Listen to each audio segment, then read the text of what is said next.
दीर्घ 7 दिन भागवत प्रचार प्रवचन कार्यक्रम होउची। दिन में भागवत पाठ पारायण और संध्या 7टा ରୁ 10टा बाबा सत्यानंद दास महाराज जी कि अंतरराष्ट्रीय प्रवचक तांको प्रवचन एवं आउ जने अच्छे तांकर पट शिष्य जहाँ कुनी बाबा बोलिकी समस्ते जानती सी कुनी प्रवचक आज सी भी प्रवचन दौरान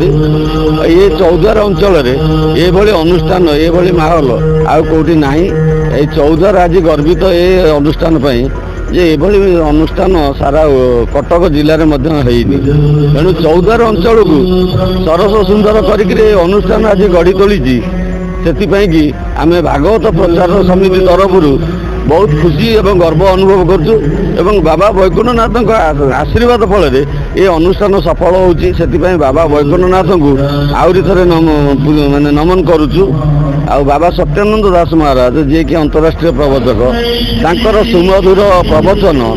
जहाँ शुणापी कि हजार हजार संख्यार लोक अपेक्षा करुँच साधुवाद ये अनुष्ठान एमती उत्तर उत्तर उन्नति हो एमती दीर्घ दिन धरिकी चालू ये कार्यक्रम प्रति वर्ष गुरु पूर्णिम आरंभ हो 7 दिन भागवत पारायण प्रवचन होती कि समस्त महाप्रभु भागवत सप्ताह पूर्वर खाली 2 लाइन कहूँ ये माटी को फास्ट प्रणाम करुँच चौद्वार माटी को ये चौद्वार अंचल जो महाभारत आगु जो बाकी अच्छी सेठी कौन हम आग को कली जहाँ आमर कहूँ अच्युतानंद महाराज मालिका कहूँ तो देखिए भविष्य देखिए किंतु आमर सद्गुरुदेव बाबा वैकुंठनाथ ब्रह्मचारी ये बटवृक्ष तले गीता पाठ करते या गीता आश्रम प्रथम कहला जोटा कि पर जानी मुझे पर मिसिली किंतु बर्तमान ये सत्य सेवा आश्रम बाबा वैकुंठनाथ ब्रह्मचारी सत्य सेवा आश्रम चौद्वार नाम नामित तो 2020 मसीहा ठारू बाबा सत्यानंद दास महाराज गुरुदेव दायत बा अनन्य शिष्य तांको जोगु 2020 मसीहा ठारू एटी जगन्नाथ महाप्रभुंकर 5 रात्र 2 वर्ष हला परे मझिरे गैप रही तापरे गला तृतीय वर्ष ये वर्ष तृतीय वर्ष मिसी तो भागवत सप्ताह हो 7 दिन काल तो प्रतिदिन महाप्रभु भगवान श्रीकृष्णकर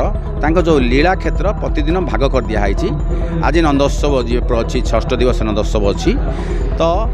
ये गोटे अपूर्व जिनिस आमर लक्ष्य हूँ जगत कल्याण हो लोक मान भितर गुरु गोविंद चेतना जागृत हो समस्ते हरिनाम विव्रत रहतु जहाँ मनुष्यर लक्ष्य ये कलिजुगर निवृत्त पाई ये आउ आमर पुनर्जन्म न हो भगवान से लीन हो यही लक्ष्य आम जगत कल्याण पाई समस्त मंगल ये प्रयास जारी रही। महाप्रभु श्री जगन्नाथंकर परम कारुणिक गुरुदेवंकर अहितकी करुणा को बाध्य करी यही स्थान में 7 दिन धरी श्रीमद् भागवत सप्ताह पारायण प्रवचन कार्यक्रम अनुष्ठित होची जो श्रीमद् भागवत सप्ताह पारायण प्रवचन ज्ञानयज्ञ धारावाहिक प्रवक्ता भावे बाबा सत्यानंद दास जी महाराज समस्त भक्त मान को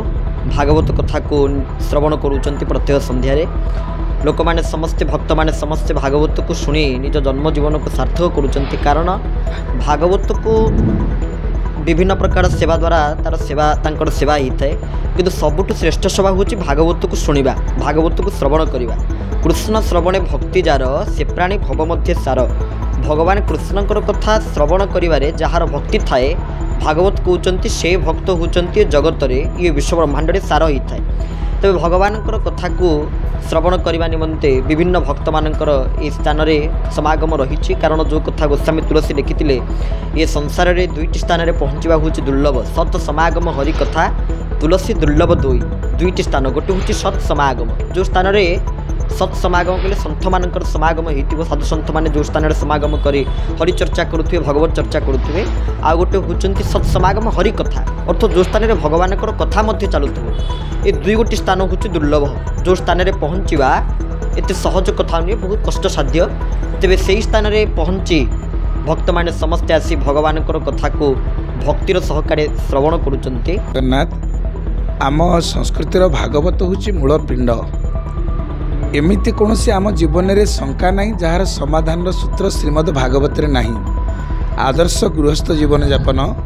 आदर्श सन्यासी आदर्श ब्रह्मचारी आदर्श बानप्रस्थी प्रत्येक मनीष जीवन आदर्शवाद को जब चिंता करा जाए तो भागवत को छाड़ी आदर्शवादर कल्पना करा जाय परिबो नाही। किभली भाव में जड़े गृहस्थ आश्रम रहिले भल पुओटी हम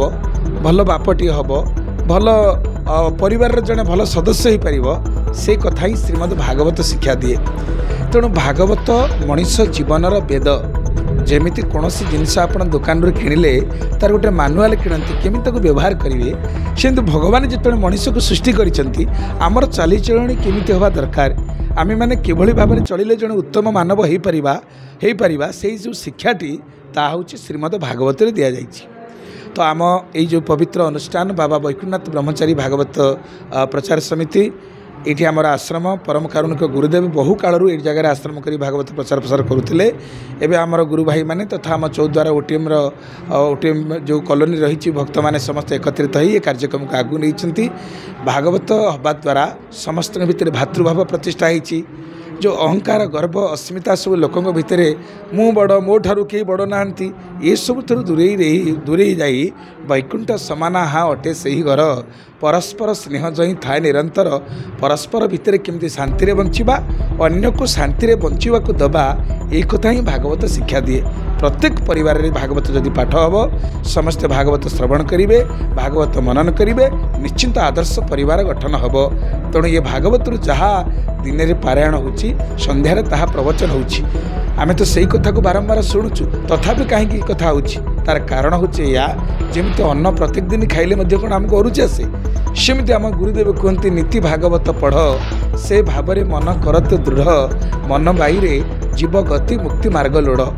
न पढ़ी पारिबु जेबे श्रुति डेरी शुण तू श्रद्धा भावे मन बाईरे जणे बोली गणा हेबु भावे। तो भागवत पठन द्वारा भागवत को अनुशीलन द्वारा आम जदि तुक आचरण परिणत करें तो मनीष देवमानव परिणत हो पार। तो प्रत्येक परिवार रे देवता सृष्टि हंतु मनीष